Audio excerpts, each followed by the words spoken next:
for those lovely readings. Joe's and Eileen's and D. Watkins. And right now we're going to have a question and answer period. And 10-minute question and answer period. Yep. Okay, so go on. First question.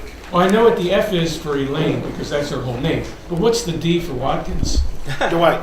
Dwight. Okay. Okay. But you write under D. Yeah. There's a guy with that name Dwight already. Oh, There's actually like a million of them. D, is that all fact? Is this a nonfiction? Nonfiction. Total? Yes. I have a question. You have some questions? Joe, when you wrote in the second paragraph of that column, fuck, fuck, fuck, fuck, fuck, fuck, did you really mean that, or did you mean fuck, fuck, fuck, fuck, fuck?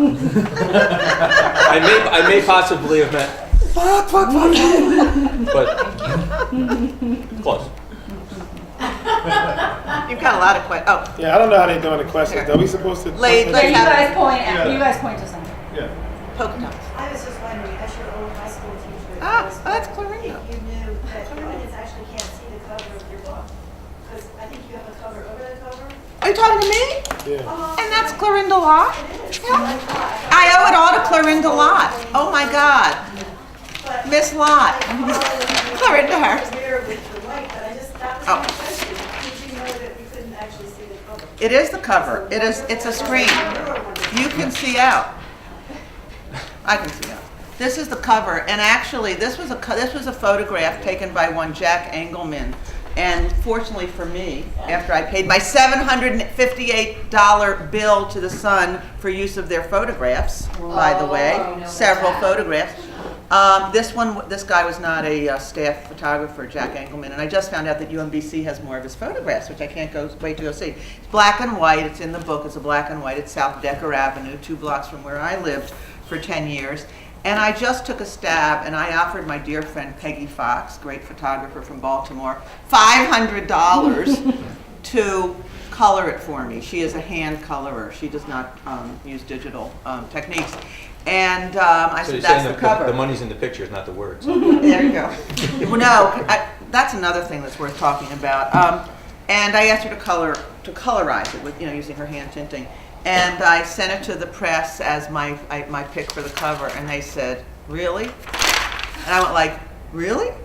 So they used something. They used it as a placeholder for the cover. And then I was fortunate enough. By the way, this may have my name on it, but I had one of the most amazing editors who I hired myself, one Kim Carlin, who used to be at Micah, and was fortunate enough to be able to bring in my own designer, Kristen Spillman, now of Micah, but leaving after this year, a book designer, formerly of Pentagram, and they made magic. They turned my work into so far beyond my own ability.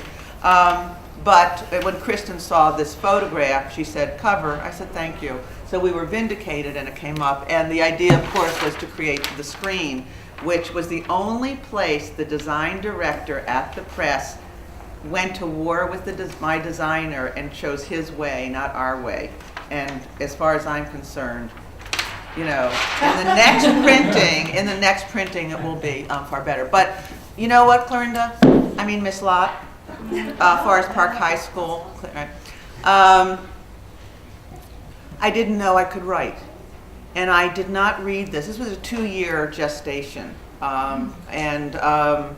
You don't read what you write. You just keep writing and writing and rewriting. And I'm already, I'm doing my reading, I think, I think I have to change that, but I can't. And when I finally read the book for the first time, which was the final edit, that was the only time I read the book from cover to cover, without stopping, I went, damn, did I write that? So thank you. Thank you. Yeah, have you seen it? Come on up. I should make sure you get a copy. I have a question for Dee. Do you fear any retribution from people that may read your stories and know that you're talking about certain people, or? No, I don't care. And then what about, do you fear the cops coming and reading your stories and asking you more questions? The question that I've had with my agent and their lawyers and the people who are helping me get through this whole process is they'll have a legal team go through everything that I write, as far as like when my book comes out, and whatever the statute and limitations of whatever it is will be dealt with when it's time. But as of now, no. Because my story isn't a special story. I just write about it. There's so many people who go through so many things, and I'm just one voice that has the opportunity to shed light on some of these things in a positive way. So no, I don't. To answer the question again, I don't fear anything. Who is your publisher? It's just looking like it's going to be Grand Century under Hatchet Books, but we just have to finalize everything. What's the name of your book? The working title is Cook Up, but we're still in conversations about that. Right now, I can just only really deal with the day and try to, again, pay some of you guys to take these. Gentleman in the hat. Yeah.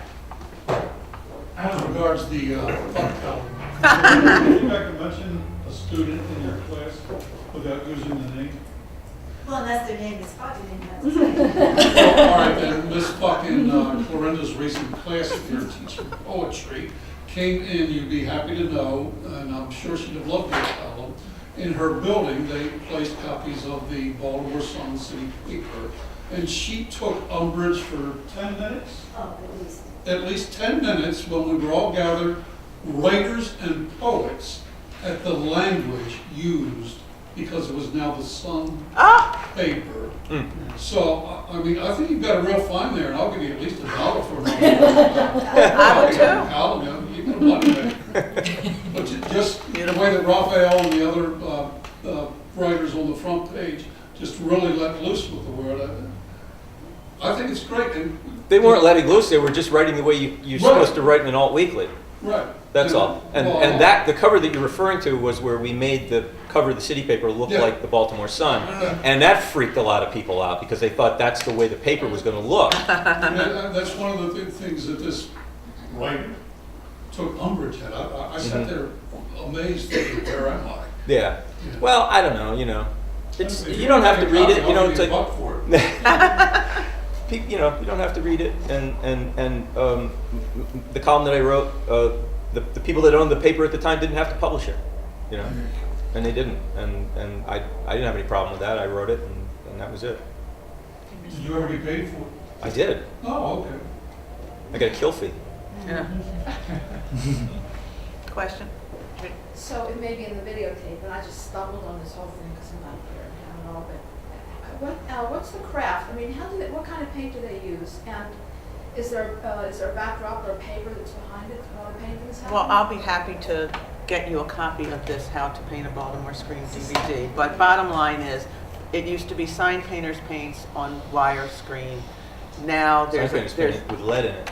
with lots of lead, Yeah. and that's why so many why of it's so them good. are still around. You're on the money. But today there are a dozen different kinds of screen media, and there are dozens of kinds of paints, which they are all being used. So you go to a screen painter's, conclave, and everyone is using something different and painting on a different media, and it all works. However, some will last longer than others. And I'm assuming there's some kind of Black, no, it's called, when you're in a dark room, right? Can you see a picture here? Right. But if we're on, with the window behind us, it goes right through. So the dark room is like would be like a black background. So, bottom line is, you can't see in because the room is dark, Oh my God, and that but when creates a you're backdrop. painting- But when they're painting, are they painting against? On a black backdrop, yes. Oh, really? Absolutely, must. Yes. I'll be glad to share the secrets with you. You got to get the spray paint kids into this. Doesn't kind of work, yeah. And it's also very toxic. The fumes are really, plus they go right through. It's not a great, I was it's just a going to great say, waste of paint. if there's one way to keep this going as a culture art, it would be to get the spray paint kids into it. Well, you're absolutely right. We actually had a 2-week residency at the new design school. One of the screen painters came in and taught the kids, and actually the screens they did, all are very large, are on display in the atrium in the new design school. So Maybe if you have tiny little spray cans. tiny little space. You know? Let's get on it. Yeah. No, but you're right. Well, you want to laugh. William Octavek, the butcher and grocery store owner from Collington Avenue, who painted the first screen, actually worked in New York beforehand. And when he left butchering, he got a job as a demonstrator for the Eclipse airbrush. Oh, And he would go around the country, and he knew the property of paint on wire. And his grandson, John, who is the preeminent painter today, is a sign painter and is a master on the airbrush. But they can't. It just it's too Yeah. thin and fleeting a medium for the screen. Ms. Lady, you have a question? Question. She has a statement. I have to monitor the class. Oh. So if you have a question, you should ask it because I'm going to take it. What'd you say? All right, one last question. I have a question for D. It's like you're working on this book. Are you done with the book? Almost. Okay. So are you anywhere regularly? Do you appear anywhere regularly? You know? I have 6 more essays coming out with Salon. Okay. And I have something new coming out with Aeon magazine. But right now, I'm just a freelance. I'm just submitting stuff, and people come to me and ask me to write, and I try to get in there, and just out here. But Salon would be a good place to look for you. Yeah, that's my next 6. Well, Aeon, and then my next 6 essays will be 1 with Aeon, and then 6 with Salon. All right, we're done. Okay, thank you. Yeah. Thank you all. I'm